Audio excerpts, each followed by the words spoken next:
bienvenue au 61e épisode du podcast ATX. Aujourd'hui, je pense que ça va être un bon épisode assez intéressant, surtout axé sur, je dirais, le domaine de la course automobile, mais on va parler également de toi. Notre invité, c'est Philippe Letourneau. Enchanté de vous connaître et d'être présent ici aujourd'hui. Je vais prendre juste 2 secondes pour mentionner ici les produits nettoyants. Nouveauté chez ATX, je ne prends pas plus de temps que ça.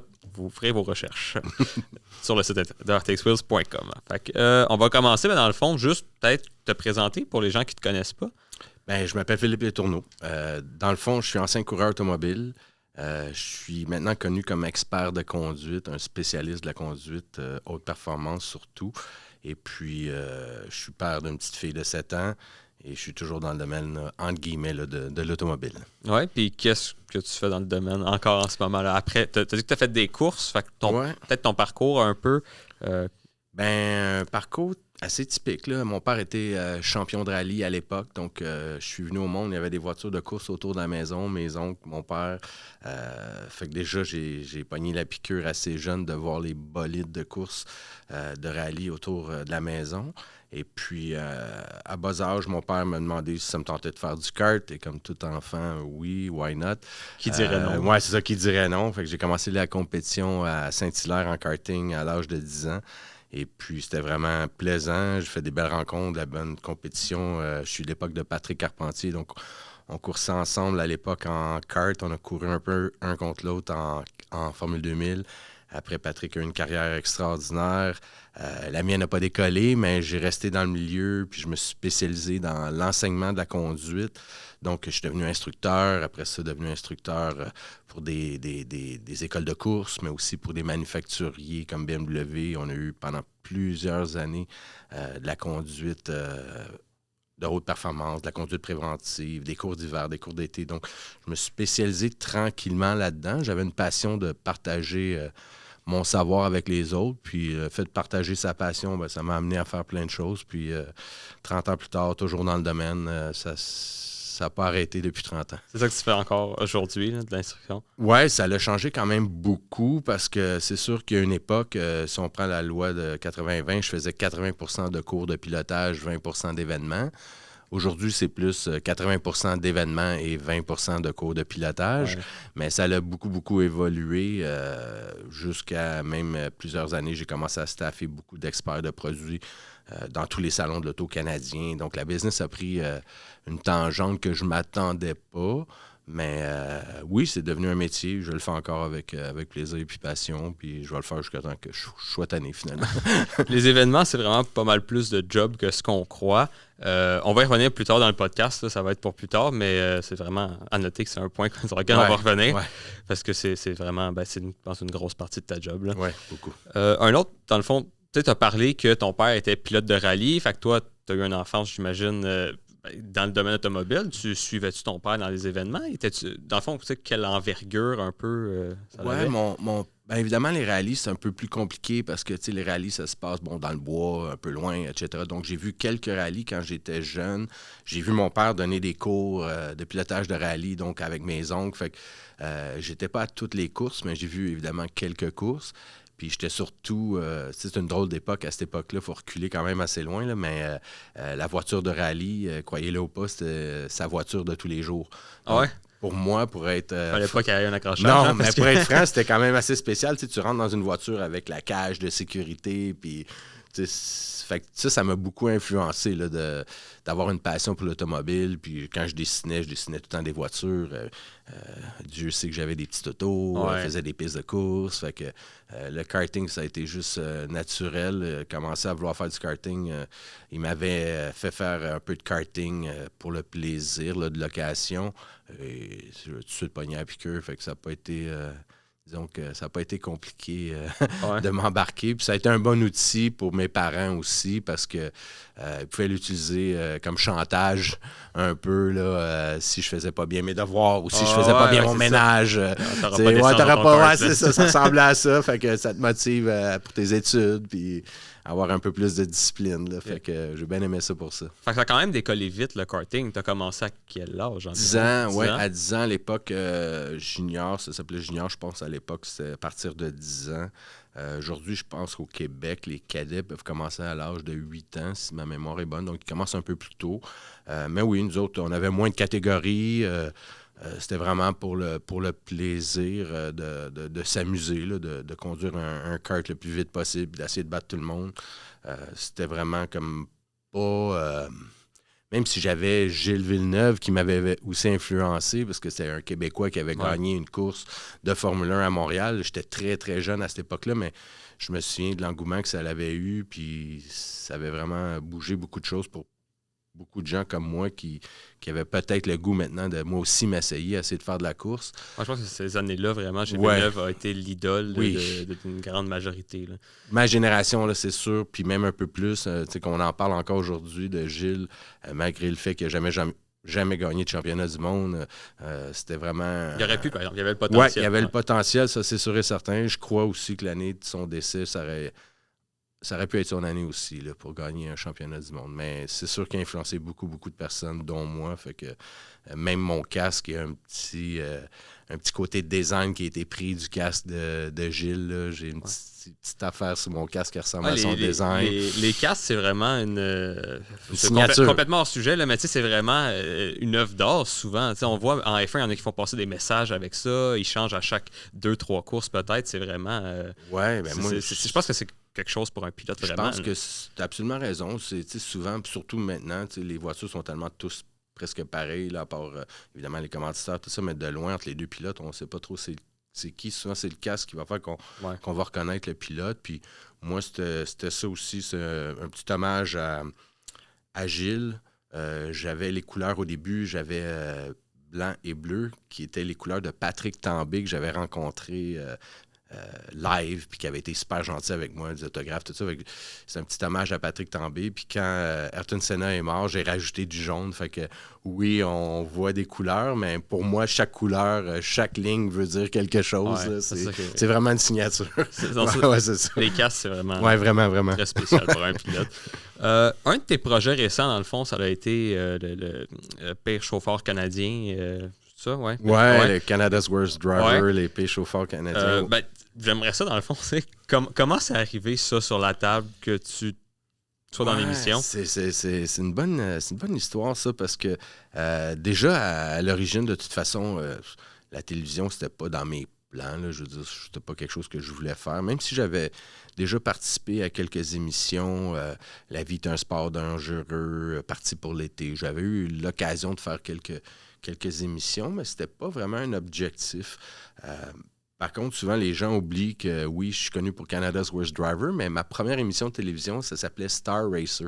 Okay. C'était quoi? Dans le fond, c'est l'opposé de Canada's Worst Driver. On cherchait le futur pilote canadien, le meilleur jeune au Canada. Puis on avait fait ça avec Derek Daly, qui était un ancien pilote de Formule 1, avec Paul Tracy, Catherine Legge, qui étaient des pilotes d'IndyCar. Fait que ça avait été une émission que moi, je trouve extraordinaire, qui donnait la chance aux jeunes de rentrer dans le monde du sport motorisé. Et le gagnant gagnait une saison complète à l'époque en Star Mazda avec une équipe haute pointe canadienne. Quand même. Ouais, c'était vraiment un prix alléchant. Fait que j'ai été impliqué dans cette émission-là un peu entre guillemets, par hasard. Faire une longue histoire courte, là, les producteurs cherchaient où faire l'émission. Puis ils regardaient les écoles de pilotage, Jim Russell, Bridgestone en Ontario. Fait qu'ils scoutaient là, qu'est-ce qu'ils voulaient faire. Puis on s'est rencontrés, puis ils ont fait mes cours, etc., etc. Puis là, ils ont dit, on peut-tu savoir dans l'émission? Fait que j'étais même pas supposé de faire partie de cette émission-là. Puis fait que ça partit avec Star Racer, qui était sur Discovery. Okay. Et si on regarde l'émission Canada's Worst Driver, c'était aussi sur Discovery. Donc, ils m'ont vu sur cette émission-là. Okay. Ils ont vu que tu étais capable de le faire. Oui, puis ils m'ont approché. Puis, il y a peu de gens qui savent ça, mais au début, j'ai dit non. J'ai vraiment dit non. Ouais, j'étais pas intéressé. Je venais de faire Star Racer. Je commençais à travailler pour Ferrari. J'avais déjà BMW comme client. Puis je connaissais pas trop l'émission. Il y avait eu 2 saisons de fête. Je l'avais vu un petit peu à la télé, là, mais Je pense que c'était pas l'émission qui donnait la meilleure image. Non, plus, exact. là, Puis ça. je sais pas, au début, ça me tentait pas du tout.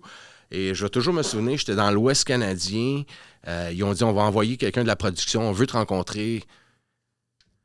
OK, venez me voir. Je pense que j'étais à Calgary. Je suis pas sûr. Calgary ou Vancouver, en tout cas, peu importe. Ils ont envoyé quelqu'un. On a soupé ensemble. Ils ont emmené des DVD. Ils m'ont expliqué un peu le concept. Puis ce qui m'a vraiment poussé à faire l'émission, c'est le fait que moi, j'ai perdu personnellement. Mon cousin est décédé dans un accident de voiture. C'était comme un frère pour moi. Puis là, ça a fait un peu comme un déclic dans ma tête. Là, je me suis dit, ben oui, l'émission est un peu drôle, mais en même temps, on est sur Discovery Channel. On peut passer des messages sérieux. C'est le but du poste de télévision. Fait que je me suis dit, tu sais quoi, je vais y aller. Je vais parler de conduite préventive puis je vais essayer de changer un peu la façon que les gens voient la conduite automobile. Ouais. Fait que je suis allé là avec comment dire, je suis allé là vraiment pour essayer d'aider les gens. Puis je le pensais sincèrement, mais j'ai vu qu'avec le caractère de l'émission, il mettait beaucoup d'emphase sur le côté humoristique. Ouais, je pense que, ouais. Puis c'était la clé du succès aussi. Là, je veux dire, j'aurais pu parler de conduite pendant des heures. Je pense pas qu'on aurait eu autant de succès, mais avec le petit côté humoristique qu'on a amené à l'émission, ça faisait qu'on avait des codes d'écoute de fou. L'émission... Grosse émission. Grosse émission. Hey, à ce jour, cette semaine, j'étais à Tremblant. J'ai encore des clients qui me reconnaissent puis qui me demandent toujours les mêmes questions. C'était-tu des acteurs? C'était-tu stagé? C'était-tu ci? C'était-tu ça? C'était des acteurs? Ouais. Non, c'est pas des acteurs. C'était vrai. Tout était vrai. Mais c'est ça, c'est le fun de voir tu sais, que malgré que le fait que l'émission ne roule plus, on m'en parle encore, je reçois des emails. Des fois, c'est des beaux messages.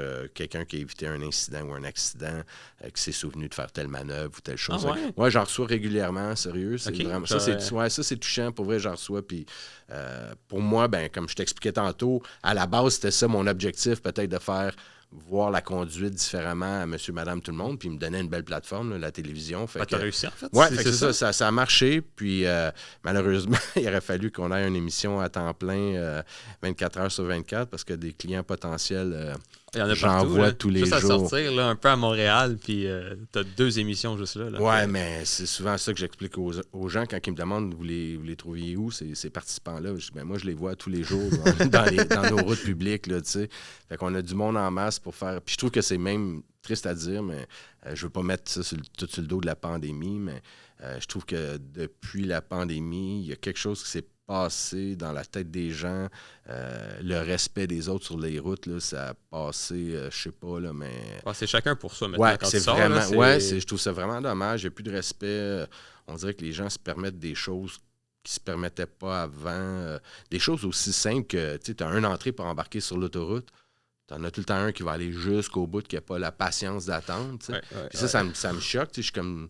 On verrait pas ça à la banque. Tu t'imagines-tu à la banque attendre en ligne, quelqu'un qui marche pour aller au bout de la ligne, il se fait noter assez vite. Mais dans l'auto, tu es bien barricadé.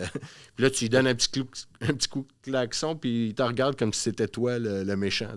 Comme... Ouais, tu l'as pas laissé passer. Ouais, c'est ça. C'est comme, voyons, qu'est-ce qui se passe avec le monde? Ouais, je trouve que les routes publiques... on en trouverait des clients potentiels pour faire un show pendant longtemps. Peut-être une deuxième... ouais, peut-être une deuxième vie à l'émission, on sait jamais. Ça a été quoi ta pire expérience dans cette émission-là? Là? On a vu, tu sais, je pense que c'était vraiment le pire du pire qu'il y avait là-bas, là, mais un qui t'a vraiment marqué. Là. Ben, c'est drôle à dire, parce que c'est pas une personne en particulier. C'est plus plein de petites anecdotes, tu sais, qui fait que... j'étais découragé, entre guillemets. Ça paraissait pas dans l'émission, mais des fois, j'étais découragé.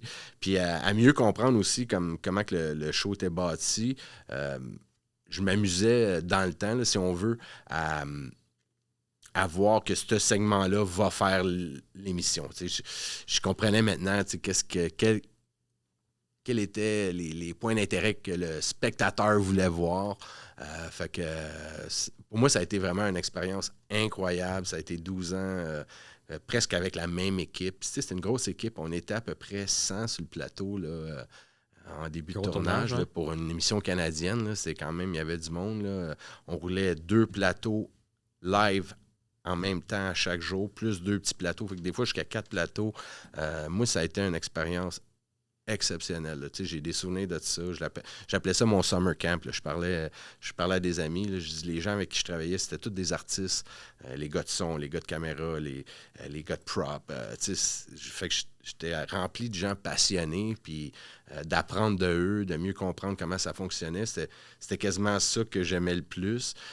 Puis du côté des conducteurs, ben c'était plus de voir qu'on donne des licences, pratiquement des permis à tout le monde. Ça, c'est le côté décourageant. Là. Tu réalisais que c'était une grosse gamique, puis que, dans le fond, avoir un permis de conduire, c'était pas si compliqué, que tout le monde pourrait en avoir c'est ça, des fois, quand t'en vois, là, tu te demandes vraiment comment ils ont fait pour avoir leur permis. Puis, j'en ris, mais en même temps, je trouve ça triste, parce que la réalité, c'est que il y a des gens qui meurent à tous les jours. Fait que ça, c'est le côté réel de la vie. Là. C'est pas un show de télé. Puis je pense qu'il y a bien des accidents qui pourraient être sûrement évités. Là, mais ça serait un autre débat là, qu'on pourrait parler pendant longtemps, je pense. C'est ça. Ça, c'est clair. On peut changer un peu. Depuis que tu as fini l'émission, on t'a pas nécessairement revu à la télé. Tu t'es plus concentré sur ta carrière d'instructeur? Tu fais quoi depuis? Bizarrement, ma compagnie, elle a quand même beaucoup évolué depuis que l'émission est terminée. J'ai fait des grosses années avant la pandémie. Puis comme je le disais tantôt, la télé, ça n'a jamais vraiment été un objectif. Fait que juste le fait d'en avoir fait 13 ans, je ne m'attendais pas à ça. Mais sinon, c'est des petites apparitions à gauche, à droite, une couple d'émissions de télévision, Canada AM, ou un petit peu de promotion pour tel produit. Ou dernièrement, j'ai fait la promotion pour GM. Donc, entrevue télévision, etc. J'ai des petites apparitions ici et là, mais pas de projet. Je me suis pas concentré. J'étais chanceux dans la vie. Là, les choses s'amènent d'elle-même. Puis s'il y a quelque chose qui... Ça s'aligne un peu bien. Oui, ça s'aligne super bien. Puis, tu sais, je suis pas... J'ai été privilégié pour ça, je vais l'avouer. On dirait que ça... Tout le temps, les choses se sont placées en ma faveur, là, très souvent. Fait que s'il y a un autre projet qui me tombe entre les mains, je vais regarder ça sérieusement parce que j'ai bien aimé. Mais je cours pas après les projets non plus.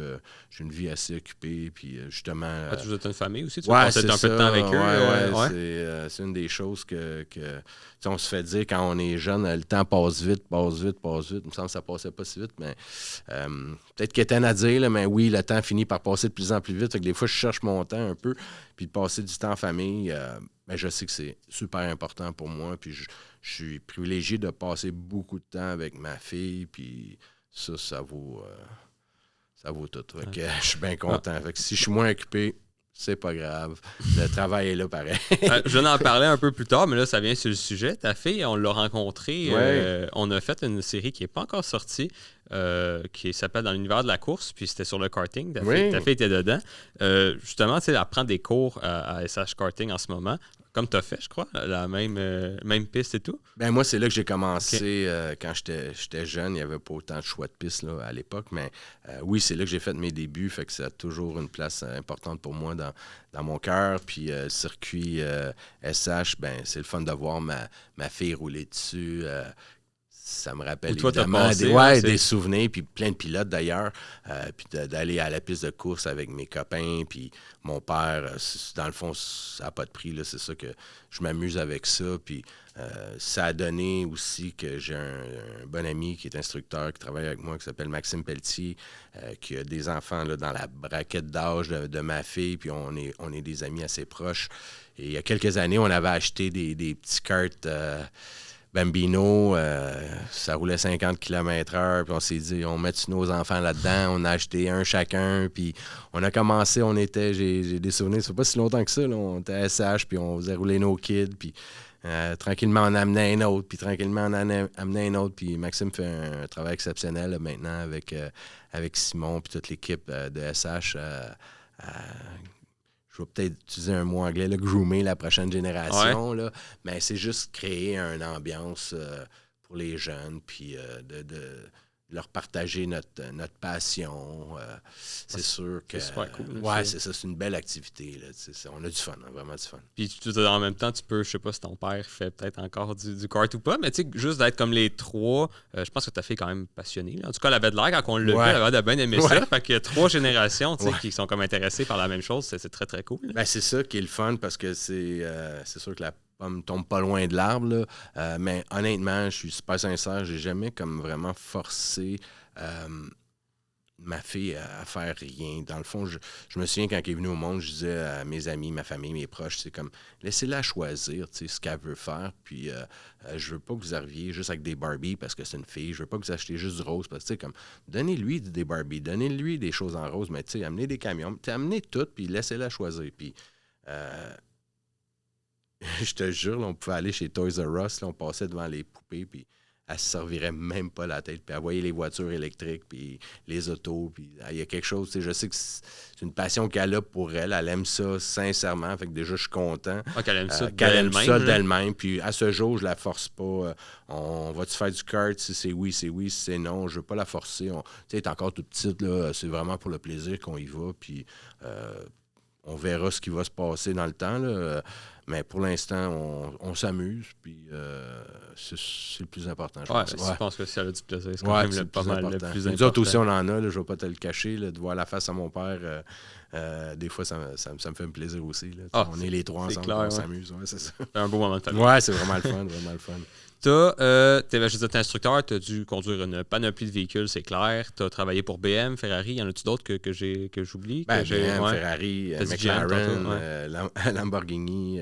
Ouais, je suis pas mal... j'ai été aussi chanceux. J'ai fait de ma chance, mais oui, chanceux dans comment tout s'est placé. Tu sais, quand j'étais chez Spénard, avec Richard Spénard à l'époque, j'avais rencontré 2 instructeurs qui sont les 2 premiers à m'avoir donné ma chance, si tu veux, là, comme... pour donner des cours. Puis ces 2 instructeurs-là, des années plus tard, c'est eux qui m'ont fait rentrer, exemple, chez BMW. J'avais Pierre Savoie qui était instructeur-chef chez BMW à l'époque, avant que je prenne sa place. Puis c'est lui qui m'a donné ma chance. Puis depuis 1996 que je suis lié avec BMW. Puis l'autre instructeur, lui, c'était notre contact pour Ferrari. Puis c'est un instructeur que j'avais justement à Spénard David. Fait que lui, il nous a ouvert les portes pour Ferrari. Fait que, comme je disais souvent, il faut que tu sois à la bonne place au bon. C'est des contacts aussi. Ouais, c'est ça. Mais il y a aussi le travail. Comme évidemment, il n'y a pas beaucoup de place. On cherche, comme n'importe qui, à avoir les meilleurs sans prétention. Fait que, il faut que tu travailles, ça va pas. Ça t'arrive pas comme ça. Là, si tu es travaillant, puis c'est ce que tu fais, puis tu as une bonne tête sur ses épaules, là, c'est à peu près ça. Ouais. Où je voulais en venir avec ma question, c'est est-ce que... pas de couper, là. Est-ce qu'il y a encore des voitures qui réussissent à te surprendre, genre? Ou t'as pas mal, tu sais? J'imagine que oui, là, mais... Ben oui, tu sais, honnêtement, je suis hyper impressionné par les voitures modernes, la technologie. Je vais faire des blagues, mais c'est pas des blagues. Si je me souviens de ma première Ferrari que j'avais conduite dans les années 80, fin des années 80, c'est une 308 GTS. Déjà, le fait, j'étais très nerveux. Là, tu conduis une Ferrari, j'étais jeune. Tu veux pas qu'il arrive quelque chose. Ouais, je voulais pas qu'il arrive à rien, mais en toi puis moi, j'avais pas tripé non plus. Là, j'avais pas fait comme « Wow, OK, ouais ». J'avais pas tripé. Tandis qu'aujourd'hui, les voitures modernes sont beaucoup plus faciles à conduire, sont beaucoup plus rapides, mais tu as des freins exceptionnels, tu as des boîtes automatiques, l'antipatinage, de l'électronique. Fait que c'est comme, oui, on va très, très vite, mais c'est des voitures de course sans roll bar. Là, ça va vite, là, ça va vite. C'est le fun, c'est le circuit, mais c'est le fun, mettons, ça route? Ouais, c'est pas nécessairement, évidemment, on en a pour tous les goûts, c'est pas nécessairement les meilleures voitures de tous les jours. Puis oui, sur le circuit, c'est exceptionnel. N'importe quelle voiture sur un circuit, premièrement, c'est le fun. Je veux dire, la liberté. Je vais m'amuser. Je m'amuse même avec des minivans sur des circuits. Fait que je veux juste te dire comment j'ai du fun, peu importe le circuit, mais il y a quand même des voitures, comme je l'expliquais un peu plus tôt, que j'ai été privilégié d'avoir conduit.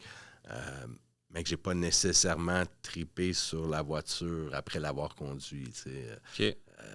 J'ai été chanceux, j'ai conduit, mettons, une Cobra originale. Fait qu'une originale, c'est pas tous les jours que tu peux mettre ta main là-dessus. Non, vraiment pas même les copies. Puis, c'est un peu nerveux à conduire parce que tu veux pas, évidemment, qu'il se passe rien. Mais justement, je trouvais pas que c'était des voitures. Je l'ai pas trouvé super le fun à conduire. Le freinage, là, ça valsait. Amener de la vitesse en virage, un peu plus craintif. Ouais. Oui, tu es conscient de la valeur de la voiture, mais ça se conduisait pas très, très bien. En tout cas, les standards que je m'attendais. Puis j'ai eu souvent des cas comme ça. Une de mes voitures de rêve, moi je suis un peu outside the box, là, mais c'est une Lancia Stratos. Okay. Tant qu'il ne disait pas une Fiat Multipla là, ou quelque chose, là, j'ai quand même peur. Non, mais ça a été justement une des voitures de rallye qui m'impressionnait beaucoup quand j'étais jeune. Là, puis j'ai eu la chance d'en conduire une. Fait que oui, c'était un peu bizarre, mais oui, c'était une de mes voitures de rêve. Là, puis justement, quand tu l'as conduit, tu fais comme ouf, ok, ouais. Ah, c'est ça.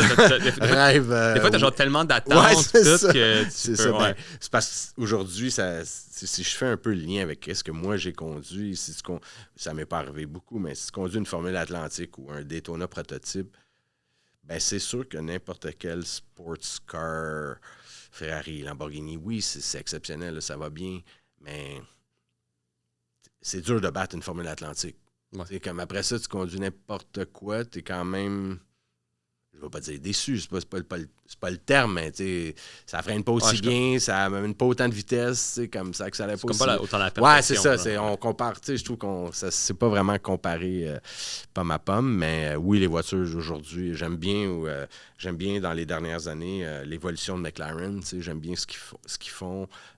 Évidemment, Ferrari, je pense sincèrement que Michael Schumacher a eu une influence sur leur, peut-être pas de design côté esthétique, mais de technologie. Ouais. C'est vraiment, à cette heure, une Ferrari, c'est des voitures exceptionnelles. Là. Ça freine. À partir des années 2000, c'est complètement différent. Les Ferrari, c'est plus la même affaire complètement différent. Moi, j'ai commencé à voir le point tournant avec la 355. Là, je voyais un petit peu le tip du iceberg. Là. Ces premières voitures avec les paddle shifts. C'était les F1 paddle shift, c'était pas terrible à l'époque, mais on voyait le début. Là, après ça, la 360, j'étais comme OK, ça commence à être intéressant. Et où ce que j'ai vraiment fait comme OK, là, on commence à parler, c'est à partir de la 430. À partir de la 430 et plus, là, ouf, attachez vos trucs. Là, dans un autre game. Ouais, là, on commence à. L'évolution, ça a fait wout. Puis c'est vraiment des voitures exceptionnelles. Puis comme je disais, même McLaren aussi, dans les dernières années, leur évolution est assez exceptionnelle aussi. Puis c'est toutes des voitures qui sont... Écoute, je dis ça là, sans prétention, j'en ai conduit plein, mais c'est sûr que c'est le fun. Là. C'est sûr qu'on t'ennuies pas. On se plaint pas. C'est clair que non. Mais y a-tu des voitures comme ça que, je sais pas si c'est une collection ou quelque chose? Ou ben, j'aimerais ça dire que j'ai une collection. Ben, j'ai 3 voitures personnellement, mais j'ai plus 2 voitures de tous les jours. Là. J'ai une série 3, j'ai un X3. La seule voiture que je mets dans la voiture collection, j'ai la chance... d'avoir une 911, une 993, là, okay. Une 1995, donc les années où je trouvais qu'ils faisaient des bonnes voitures. Puis, ouais, fait que celle-là est encore là. Je la prends de moins en moins. T'as-tu déjà eu une collection? Non, je suis pas... c'est un peu l'avantage que j'ai, tu sais, c'est comme le fait de travailler puis d'être vraiment dans ce domaine-là. Je conduis les voitures des autres pour rien. Fait que, t'as pas besoin d'avoir la tienne. J'en mets du millage. J'ai une collection pas mal at large qui est pas à moi, dans le fond. C'est tout le catalogue, en fait. C'est ça. Veux-tu conduire ça? Veux-tu essayer ça? Veux-tu faire ça? Ça fait que j'ai pas besoin d'investir tant d'argent dans l'automobile comme tel. Mais ma petite Porsche, j'avoue qu'un de mes rêves... Peut-être un peu fou, là, je sais pas si ça va se matérialiser, mais je me dis qu'un jour, si... Il va falloir que je donne des cours de conduite manuelle à ma fille, mais je rêverais un jour du donner comme cadeau. Là, ça serait vraiment un beau trip là, de passer la voiture, parce que déjà, la voiture, elle a plus que 25 ans, là, 27 ans. Puis, si dans 10, 12 ans, la génération, la donner à ma fille, là, ça serait vraiment un beau trip personnel. J'avoue, ça serait très, très nice. parmi toutes les voitures que tu as testées, y en a-tu une que tu as genre, je dirais pas jamais réussi à maîtriser, mais tu sais, qui t'a fait peur, qui t'a. Tu sais, il y en a beaucoup, mettons, qui disent que la Viper est hyper compliquée à conduire des affaires de même. Tu lis mes pensées. Ah ouais? Ouais. Ben, fait que c'est vrai, en fait. Ouais, non, c'est pas un mythe. C'était des voitures super le fun. Il n'y a pas de doute que c'était des voitures super le fun.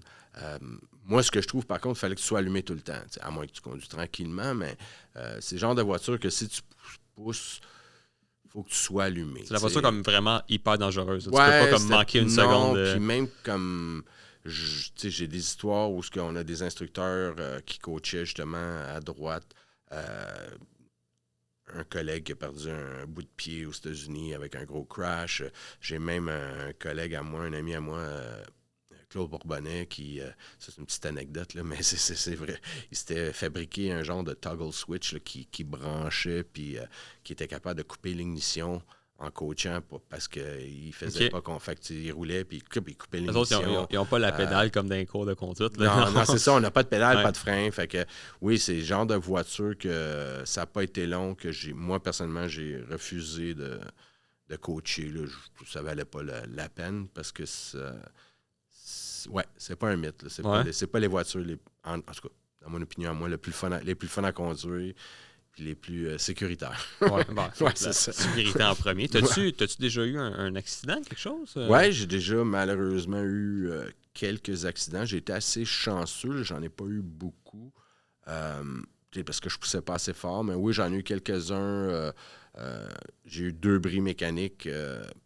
Un à Shannonville puis un à Mosport. Shannonville, bizarrement, même si c'est pas une piste super rapide, c'est arrivé quand même dans un des le plus rapide, un bris mécanique. Et puis, parti en tête à queue, frappé le mur, a fait une coupe de... Le casque était craqué. Fait que ça a quand même cogné assez dur. À Tremblant, j'ai eu malheureusement une défaillance de la direction en approchant les S, tourner le volant, puis ça n'a pas tourné. Fait que c'est la paix défaillance. Rentrer de face d'un mur, c'est pas ce qui était prévu. Puis une fois, c'est moi qui l'ai échappé comme un grand, justement, en Tremblant. Ça a cogné dur, la voiture était coupée en deux, puis... j'ai passé le premier 20 minutes bien correct, puis après ça, le mal de cœur, étourdissement. Je pensais que j'étais pour être bien tough, mais ça n'a pas été long que... Ouais, c'est peut-être l'adrénaline. L'adrénaline, ouais, c'est ça. Fait que, mais sinon, rien de majeur, là, je veux dire, rien. J'ai pas... Tu sais, j'ai jamais coursé aux 500 000, fait que j'ai pas frappé des gros murs. Jamais été blessé en tant que blessé, non. Fait que c'est ça, j'ai été quand même assez ça, c'est assez chanceux. Très bien, là. T'es président de PLB Autosport, c'est encore le cas, à ma connaissance. Ben, c'est quoi ça fait exactement, PLB Autosport? Ben, à l'époque, c'était justement pour couvrir mes activités de course.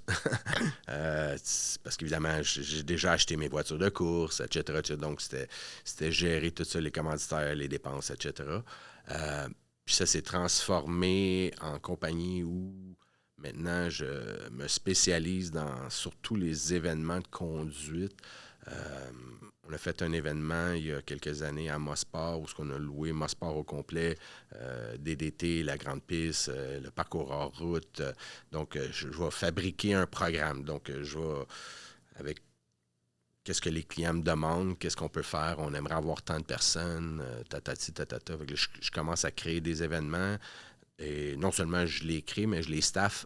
Fait que j'amène mes instructeurs, mon staff, etc., etc. Donc, dans l'événementiel automobile, si tu vas au salon de l'auto, exemple concret, tu peux marcher sur le plancher, tu arrives chez BMW ou Mini, puis il va y avoir un expert de produits qui va t'accueillir. Bien, il y a quelques experts de produits qui sont mon staff. Donc, on les forme sur les nouveaux produits. Puis à l'époque, on avait surtout ça juste chez BM et Mini. Puis avec les années, ben, j'ai commencé à en staffer pour d'autres manufacturiers, Cadillac, Genesis, parce que la demande était là. Les gens réalisaient que marcher sur le plancher puis se faire juste accueillir, savoir si tu veux participer au concours, il n'y avait pas juste ça d'intéressant. À t'abonner. C'est ça. Fait que nous, on essaie de de se former une équipe, de comprendre mieux le produit, d'être capable au moins de donner les grandes lignes aux clients. Cette année, on a eu la chance de staffer, j'ai eu la chance de staffer, et j'ai participé aussi au Salon de l'auto électrique, au Stade olympique. Donc, j'avais une couple d'experts de produits sur les produits de voitures électriques, etc., etc. Donc, c'est plus facile d'avoir une bonne conversation avec les gens. Surtout ce salon-là. Puis c'est plus vendeur aussi, là, c'est sûr. Là. Ben, c'est ce que j'essaie de vendre à mes clients, leur dire engager mon staff, ça va peut-être être bénéfique. C'est vraiment de l'événementiel. Genre, c'est comme des professionnels que tu as. C'est des professionnels de spécialisés dans une marque. Ben, pas nécessairement. Non, okay. On va les spécialiser sur qu'est-ce qu'on a à les spécialiser. C'est-à-dire que si on lance des nouveaux produits chez BMW, ben, on va s'assurer d'avoir une continuité avec des experts de produits qui travaillent pour moi, qui ont fait du BMW puis qui apprennent le nouveau X1 ou le nouveau ci, le nouveau ça. Mais sinon, si pour les autres manufacturiers, c'est la même chose. On va leur dire, bon, on va prendre un de mes staff, un de mes gars ou de mes filles, puis on va les former sur vos produits pour que quand ils vont être au salon, ben, qu'il y ait des réponses, les grandes lignes là, sur toutes les voitures que vous avez sur le plancher. Là. Fait que c'est comme ça que ça a évolué d'une certaine façon. Mais comme je te disais un peu plus tôt, ça a pris une tangente un peu. J'ai participé à des commerciaux, j'ai fait un commercial pour Mini assez spécial. Tu peux sûrement le trouver sur YouTube, le Mini Roller Coaster. Parle d'expérience stressante. Fait que moi, j'étais en charge des pilotes. Puis c'était filmé sur une couple de jours. Puis on a filmé Downtown Toronto, entre autres. Okay. Avec les voitures de police en avant, en arrière, puis les caméras qui dépassent des autos, puis tu es au centre-ville. Je peux te dire que les cheveux gris ont commencé à sortir. C'était mon équipe qui était là. Ouais, c'est stressant. Surtout une petite anecdote. Je n'aimerais pas de nom parce que... Mais la première scène. La première scène, on finit... On commence la scène, puis c'est, dans le fond, la scène finale. OK. On fait mal à l'envers, est-ce que peu importe. Première scène, un de mes pilotes rentre dans la voiture en avant de lui. Avec le char de... Première scène. Ça a pas mal un tournage, ça mettons. Ça a parti très mal, puis en plus, on venait de se faire dire quelques jours avant, ou peut-être une semaine ou deux avant, qu'on n'aurait pas de voiture de spare. Aïe, Ouais, fait que c'est ça. Fait que là, quand c'est arrivé, quand tu vois tout le monde se revirer vers toi. C'est ça, ils ont fait genre c'est lui. C'est lui qui s'occupe des pilotes. Après ça, ça a super bien été, mais disons que genre de. Puis c'est ça, c'est comme je te dis, ça a pris plein de tangentes, là, que ce soit des cours de conduite, des lancements de produits, des lancements de pneus. C'est une drôle de compagnie parce que c'est pas quelque chose que tu étudies pour. Mais c'est ça s'est développé à travers les années. Puis c'est là que j'ai fait des rencontres extraordinaires. On parlait de ma fille, puis Saint-Hilaire, avec Maxime Pelletier, qui est un de mes instructeurs que j'utilise beaucoup. On a fait le tour de l'Amérique avec lui, que ce soit en Californie ou que ce soit partout au Canada, Vancouver. On s'est formé une petite gang, entre guillemets. C'est un petit milieu quand même. Là, on a des pilotes québécois, canadiens, Xavier Coupal, Jérémy Daniel, des pilotes ontariens, des gars de Vancouver. Fait que, toute une petite gang. On est tous, souvent, on est tous un peu pareils, ceux qui réussissent pas à percer pour faire juste ça. Ce qui est la plupart d'entre nous. Parce que la plupart des pilotes payants, les Tagliani, Carpentier, de ce monde, n'a pas eu tant que ça au Canada. Là, mais on finit par faire des événements automobiles at large. Puis ma compagnie, dans le fond, c'est ça. Je suis quelqu'un qui organise ces événements-là, qui va staffer les événements, qui va structurer les événements, qui va faire l'événement. Fait que ça s'est développé à travers les années. Puis c'est une job que je me sens privilégié parce que je touche à un domaine que j'adore, avec des gens que j'adore, puis je voyage. Ça m'a permis de voyager partout. Écoute, je suis allé travailler au Portugal, travailler en Angleterre, travailler beaucoup aux États-Unis à une époque, partout au Canada. J'ai visité mon pays coast to coast plus qu'une fois. Là, c'est le cas de le dire là, d'un bout à l'autre. Fait que je me sens bien chanceux. Des places que j'aurais sûrement jamais visitées si j'avais pas eu à travailler. Puis souvent d'y retourner. plus qu'une fois, ben c'est le fun. La première fois, tu y vois, tu n'as pas le temps trop de voir. La deuxième fois, tu dis, ben, je vais en profiter pour voir plus ça, plus ci, puis finalement. Tu as comme repéré un peu. Ouais, c'est ça. Fait que là, quand ça fait 50 fois que je vais à BC, je suis plus habitué. Mais je veux dire, c'est tout ça pour dire que c'est ça, je me sens quand même chanceux pour ça. Puis on a un beau métier, on rencontre plein de monde intéressant. On vous a rencontré à la piste de course. On rencontre du monde passionné. Pas compliqué. Là. Ah ouais, puis des fois, je sais que vous avez déjà reçu Carl. Carl, Carnado, c'est un bon ami à moi. Notre premier invité qu'on a eu. Ah oui, ben Carl a fait de la version québécoise des pires chauffeurs canadiens. Là. Ah ouais? Ouais. Puis j'étais supposé travailler avec lui à l'époque à cette émission-là. Ça n'a pas marché, mais ça, c'était une autre histoire. Mais tout ça pour dire qu'on est une petite communauté au Québec. On n'est pas beaucoup. Puis on est une bonne gang. On a du fun. On est encore des passionnés. La business a changé beaucoup. Les voitures changent beaucoup. Là, je travaille beaucoup dernièrement avec les voitures électriques. C'est complètement l'avenir, ouais, c'est ça. L'avenir nous le dira.